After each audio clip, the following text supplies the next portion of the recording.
नमस्कार, आप देख रहे हैं न्यूज फॉर नेशन और मैं हूं सांत्वना आपके साथ। भले ही आज बिहार में महागठबंधन की चाचा भतीजे की सरकार हो जो बिहार के जनता के हित की बात करती हो, लेकिन वहीं दूसरी तरफ बिहार की ऐसी कई तस्वीरें हैं जो जनता को सोचने पर मजबूर कर रही है कि कहीं वापस बिहार में 90 का दशक तो नहीं आ गया।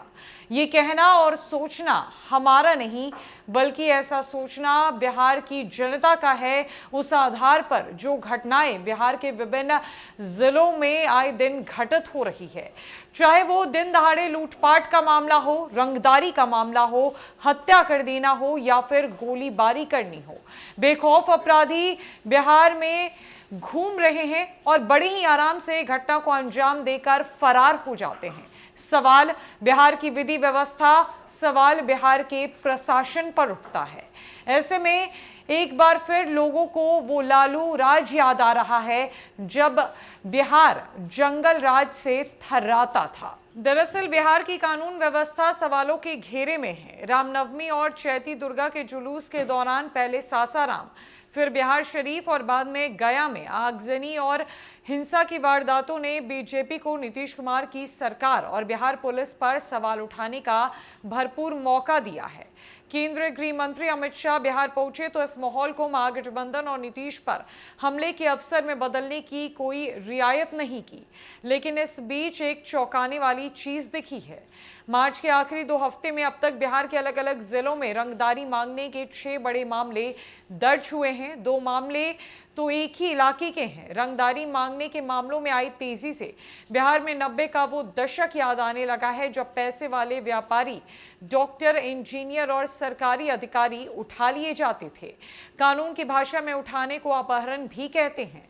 अपहरण का उद्योग जैसा बना देने वाले उस दौर में जो उठाए जाते थे वो पैसा देकर लौट आते थे, तो भी पुलिस उनको बिठाकर मीडिया से कहती थी कि दबिश के कारण किडनैपर्स ने छोड़ दिया।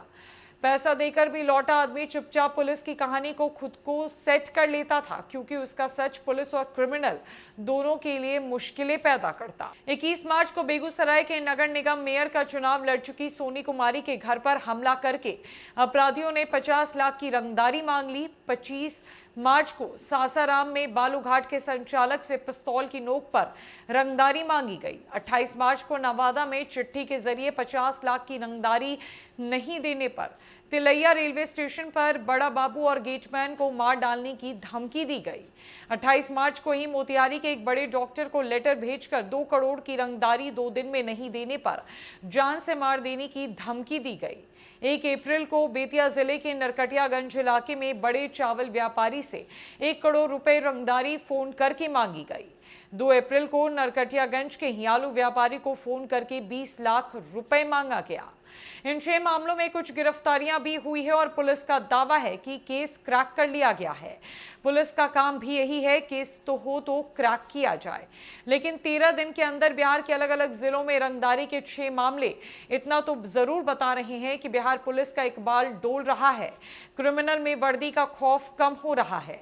RS भट्टी के पुलिस का DGP बनने के बाद अनुमान लगाया गया था कि संगठित अपराध कम होगा, आपराधिक गैंग का मनोबल टूटेगा, लेकिन रंगदारी की एक के बाद एक घटना हालात के कुछ और ही होने का इशारा कर रहे हैं। बिहार में आपराधिक घटनाएं कम होने का नाम नहीं ले रही। और अब बात करें बीते 13 दिनों की, तो बीते 13 दिनों के भीतर बिहार के विभिन्न जिलों में 6 रंगदारी के मामले दर्ज किए गए, जो कि चिंताजनक है।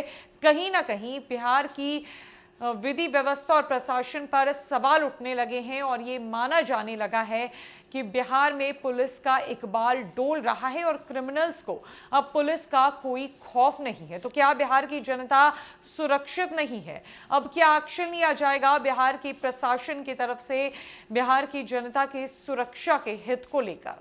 फिलहाल के लिए इस खबर में इतना ही। नमस्कार।